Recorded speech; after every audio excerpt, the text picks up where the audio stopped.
You should reach at least 10 days before your orientation begins so that you have your house settled. So I went 10 days before and got the connections to my internet, electricity, water, gas. We had to call all the utility um, companies and get everything on our name for a year. So it takes about a day or two.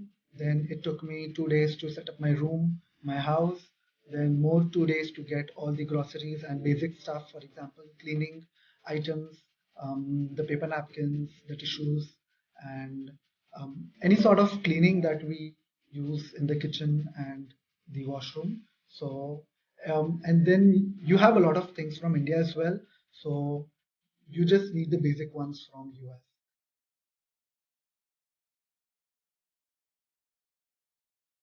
The orientation bridges a gap between the cultural difference.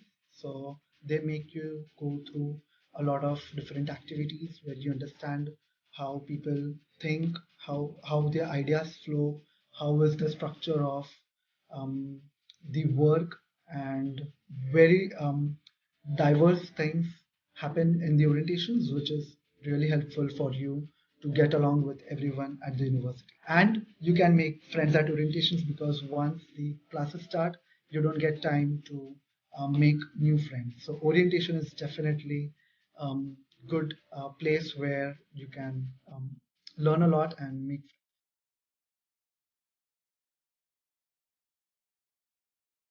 For industrial engineering at Lehigh University, we have only 10 Indians each year coming, 10 to 12 approximately. And it is a diverse class. It has a lot of South Asian people from China as well and Middle East. And then we have a couple of them from Russia and Europe. There are a couple of American students as well. And we have to take 10 courses to graduate. Approximately, the number of students in all my courses ranged from 30 to 40 students.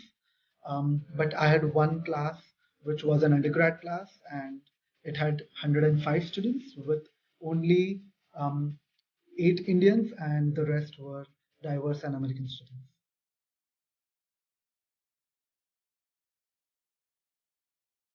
Yes, you get a lot of time for outside activities, and the university hosts many events right from Wednesday evening or Thursday evening till Saturday evening, and there are many opportunities where you can go and learn different culture of different countries, um, make friends, hang out with them, and they believe in relaxation between the exams and classes.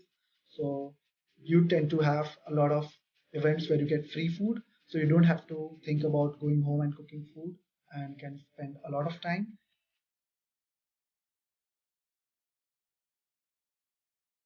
So, industrial and systems engineering is an engineering where you learn the integration of people, process, and technology so that you can solve a business problem and get results for the business in terms of profits and saving time. So, anything which optimizes any business function would be done through industrial and systems engineering.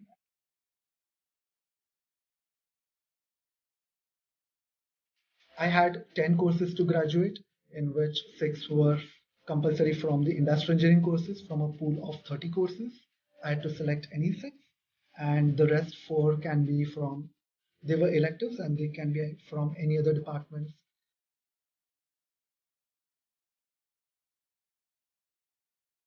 Operations research is very famous in the industrial department for the PhD level courses, but for the master's level, the analytics, the process improvement, and quality courses are really great.